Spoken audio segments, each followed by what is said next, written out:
Vous êtes bien sur la première. Bonsoir à tous et bienvenue dans votre édition du week-end. Un journal exceptionnellement retardé d'une heure en raison des finales de Coupe régionale de basket, 2 matchs que vous avez pu suivre sur nos antennes. Chez les femmes notamment, le Vautour Club de l'Abattoir affrontait la Tamponnaise, une rencontre éprouvante pour les Mahoraises largement dominée par les joueuses de la Réunion.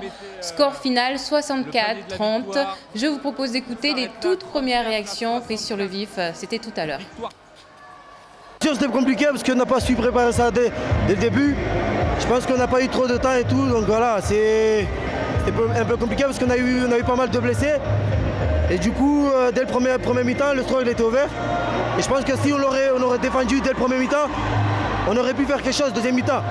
Et aussi, on repliait pas assez. Donc c'était ça qui nous ont tués. Le basket dans l'océan Indien en particulier, en général je veux dire, n'est pas simple parce qu'il n'y a pas assez de confrontation. On est dans une île où, même si on est île voisine, où on n'a pas assez de confrontation pour pouvoir challenger tout le temps. Donc, et ce genre de match, ça permet aussi à Mayotte de pouvoir continuer à progresser et à travailler. Donc, comme nous autres aussi, quand on part à Métropole, on travaille. Donc, elle, quand on vient ici, c'est un échange. Donc, je veux dire, c'est toujours quelque chose de positif. Plus de suspense par contre du côté des hommes où le match, vous venez de le voir, entre le BCM de Mtsapéré et le club réunionnais du BC Saint-Paul a été très disputé jusqu'à la dernière seconde. Sans plus tarder, je vous propose de retrouver Aurélien Février depuis le gymnase de Pamandzi. Bonsoir Aurélien, le coup de sifflet final vient d'être donné. Quelle est l'ambiance sur place et surtout que retenir de cette rencontre ?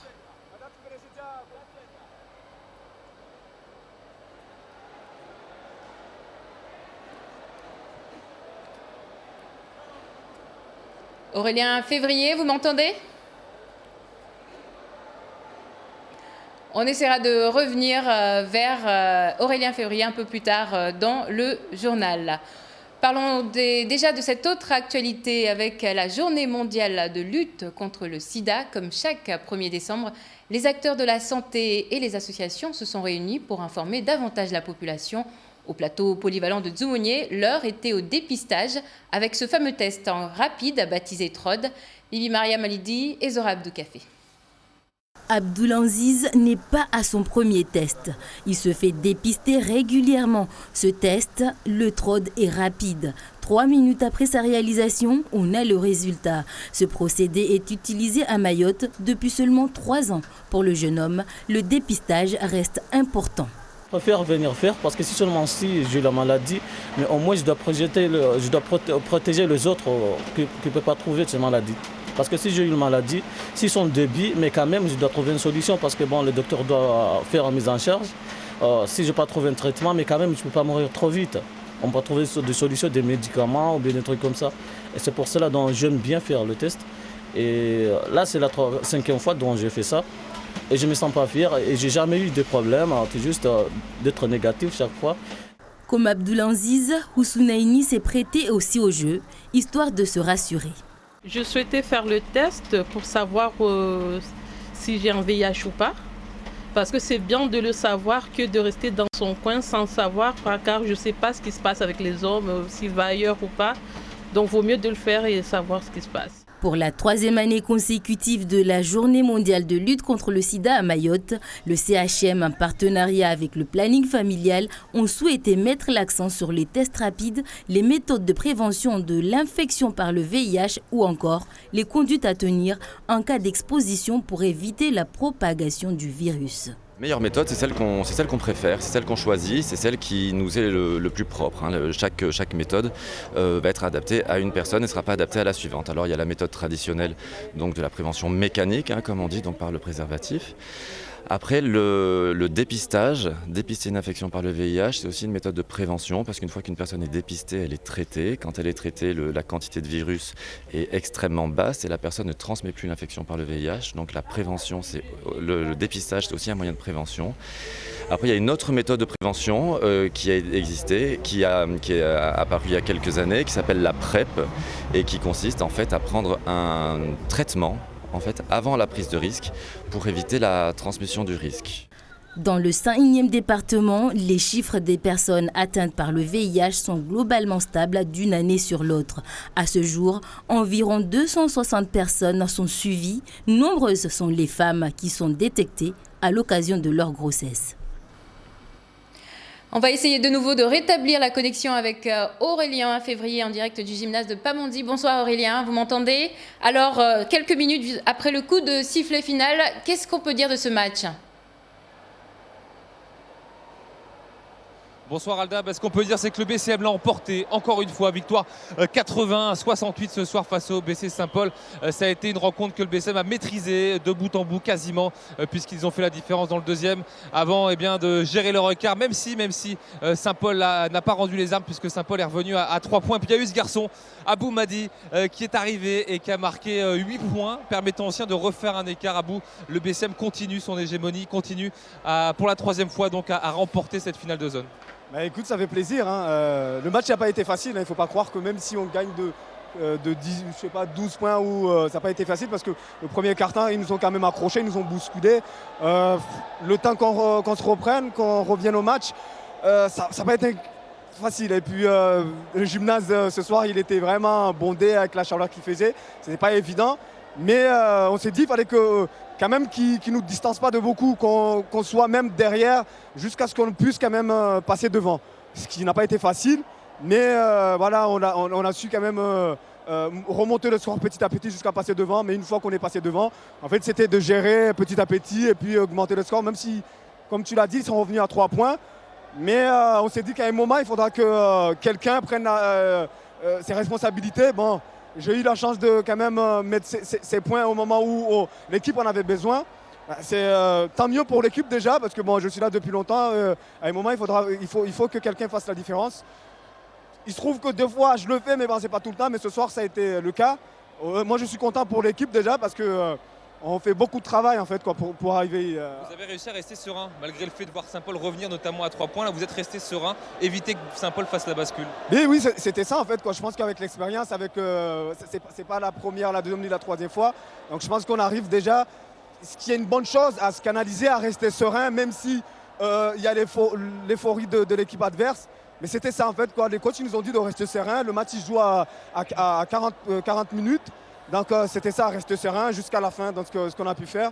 Et puis voilà, le score reflète le travail qu'on a fait jusqu'à maintenant en fait. Merci beaucoup Abou, félicitations à vous encore. Donc on le rappelle Alda, 3e titre consécutif pour le BCM en finale zone Trophée Coupe de France, qui ira donc une nouvelle fois représenter l'océan Indien en métropole en janvier prochain. Merci beaucoup Aurélien Février. Merci aussi à tout le staff de Mayotte Première qui était sur place pour vous faire vivre ces deux finales de Coupe régionale. Passons maintenant aux 6e rencontres de la sécurité intérieure qui ont pris fin ce matin. Ce sont des rendez-vous annuels donnés à l'ensemble des Français par ceux qui veillent à leur sécurité afin de présenter leurs activités et leur faire savoir. À Mayotte, ces rencontres ont commencé le 26 novembre dernier. Pour cette 6e édition, plusieurs actions ont eu lieu en dehors de Mamoudzou pour aller au plus près des habitants. Aujourd'hui, sur la place de la République à Mamoudzou, un stand a particulièrement attiré le public, celui de la sécurité routière. Toufaili Andjilani et Youssouf Ahmed Mator étaient sur place. Regardez. Plongeons dans le monde fascinant des armes à feu pour ces jeunes en service civique au sein de la police nationale. Boura souhaite devenir gendarme. Il a donc les yeux qui pétillent quand il tâte la crosse de quelques armes à feu. J'aime bien les armes, j'aime bien regarder la télé, les films d'action, j'aime bien. Démonstrations et rencontres avec les acteurs locaux de la sécurité au quotidien. Ces 6e rencontres de la sécurité intérieure ont été aussi l'occasion de faire une piqûre de rappel des enjeux de la sécurité routière, avec notamment l'attraction du jour, cette voiture qui simule des tonneaux. La sécurité routière au cœur donc de cette matinée de sensibilisation sur un territoire où la voiture est devenue un élément indispensable du quotidien. C'est pour faire prendre conscience aux gens de la nécessité de la ceinture dans la voiture. Parce que quand ils ont fait le tour dans la voiture, ils ressortent là avec d'autres appréhensions par rapport à la ceinture. Ils reprennent confiance par rapport à l'importance de la ceinture. Ces journées sur la sécurité intérieure permettent de voir ce qui est fait au jour le jour pour la protection de la population. C'est aussi l'occasion pour les acteurs de la sécurité d'exposer leurs forces de frappe en cas d'événements exceptionnels, comme ici, un exercice de dénouement d'une prise d'otage dans la barge. L'occasion pour la gendarmerie de montrer la synergie de ces différents services, une démonstration navale et aérienne d'une intervention du groupe d'intervention de la gendarmerie. L'occasion aussi de présenter au grand public les 2 nouveaux intercepteurs de la gendarmerie qui participent aussi à l'arsenal des forces de l'ordre pour sécuriser le territoire. Agissons pour l'océan Indien, c'est le nom de cette association qui organise sa première conférence annuelle à Mayotte. L'association APEV veut faciliter la mobilité des jeunes et des associations dans les pays de l'océan Indien. Une initiative qui prend tout son sens à l'heure où l'on est de plus en plus question. Il est de plus en plus question de coopération régionale. Ce matin, au sein de l'hémicycle Younoussa Bamana, où ont eu lieu les premières discussions, beaucoup de thèmes ont pu être abordés, notamment les mobilités des étudiants, leur insertion professionnelle ou la promotion de l'entrepreneuriat chez les jeunes. Écoutons Sophie Hollande Renaivoraisoa, fondatrice du projet Help Association pour l'aide à l'éducation des enfants en milieux ruraux et défavorisés de Madagascar. La mobilité, elle permet aux jeunes de découvrir d'autres horizons, d'avoir une vision des choses un peu plus élargie et de voir comment, dans certains pays de la région océan Indien, comment les choses se passent. Mais c'est aussi une opportunité de pouvoir intégrer des entreprises ou de faire des formations dans d'autres pays que Mayotte. Ça ne veut pas dire que Mayotte, ce n'est pas un bon endroit. Tous les pays de l'océan Indien sont des bons pays, mais c'est vraiment cet échange de culture, cet échange d'expérience qui est vraiment importante pour la mobilité et l'insertion des jeunes dans l'océan Indien. Pourquoi la région océan Indien? Parce qu'on appartient à cette région. Et je pense qu'il faut prioriser cette appartenance à la région océan Indien avant d'aller encore plus large dans le continent africain ou dans le monde entier. Je pense qu'il faut d'abord se focaliser sur ce qu'il y a à côté, ce qu'il y a de plus proche de nous, pour pouvoir être encore plus fort.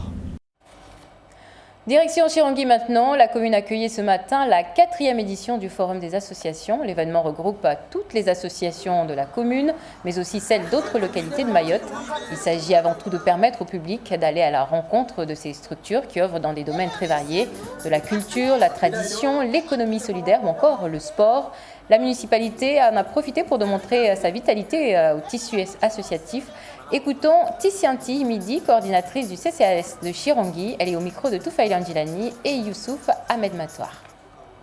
L'accent est mis sur les différentes activités, missions des assos qu'on aimerait qui se présentent ici devant le public. Voilà, du coup on est à la 4e édition, du coup on a invité les assos de la commune, les assos départementales, voilà, qui viennent exposer un peu au public leurs missions, les activités.